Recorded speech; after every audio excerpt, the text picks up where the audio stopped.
Hi everybody, it's Dr. Anna here.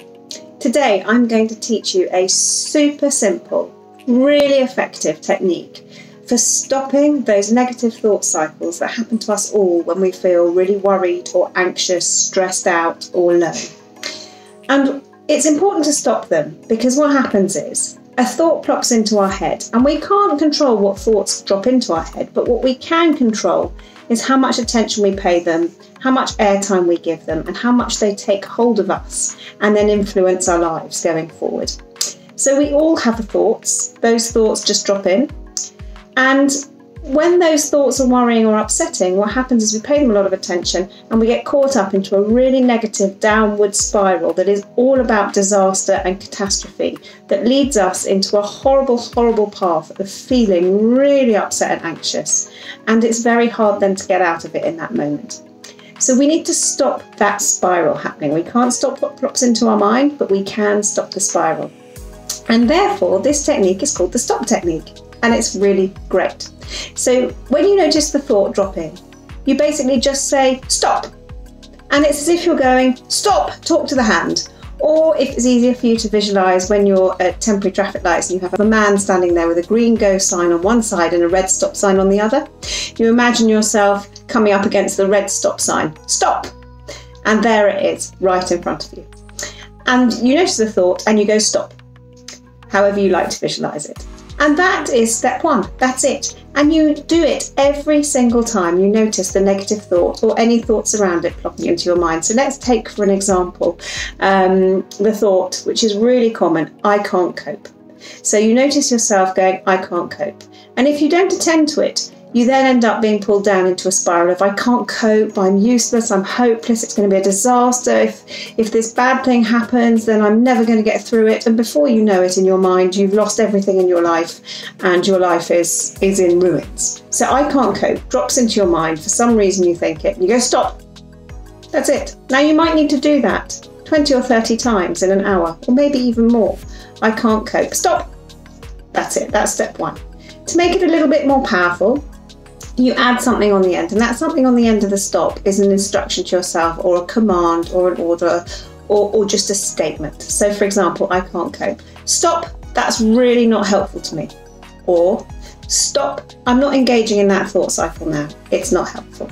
So you can add those two on. They're really straightforward. They can be added onto any thought, but what they do is they break the cycle with the stop and then they prolong the break for a little bit. And they also remind you why you don't want to engage.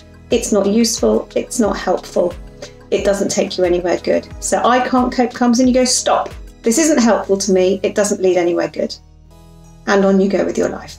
And again, as I said, you might need to do that 30 times in the first hour, but that's really fine. 30 times is fine, you do it in the first hour. The second hour or the next day, you'll do it a bit less. And over time, you'll do it less and less and less.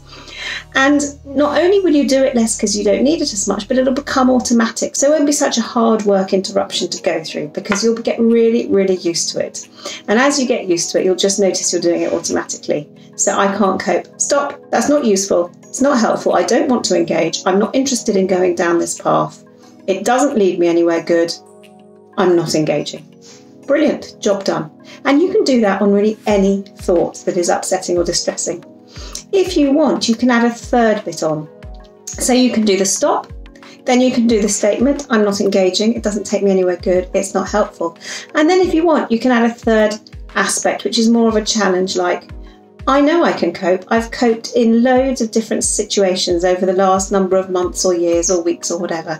And you can even go really specific. I know I can cope. I've coped when I got ill, or I've coped when I got lost and I was going for a run, or whatever it may be. You just add specific instances when you've coped, and then you're challenging on all sorts of levels.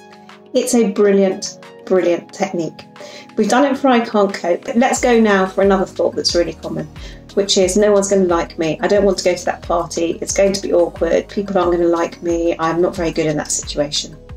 At first, you start with stop, and then we go to I'm not going down that path, it doesn't help me, it just makes me more anxious. And then if you want to add another challenge on the end, you'd go, stop, I'm not going down this path, it doesn't help me. And if I get stuck in my head about whether people will like me, I'll give off the wrong atmosphere, and they certainly won't want to come and talk to me because I'll look like I'm feeling very uncomfortable, or I'll come across as unfriendly. So you can see how you really build on it, and it can be used for anything from anxious thoughts to low mood, but it is particularly good for anxious thoughts, and it's particularly good for breaking habits. So you just interrupt the thought. You interrupt the thought that leads to the habit. You interrupt the thought that leads to the negative spiral. It is a really super simple, really effective technique. I would really love to hear how you get on, so please ping me a message or drop me a note. Let me know how it's going. If you've got any questions at all, be in touch. Again, send me a message, and I really hope you find it helpful. All right, see you next time.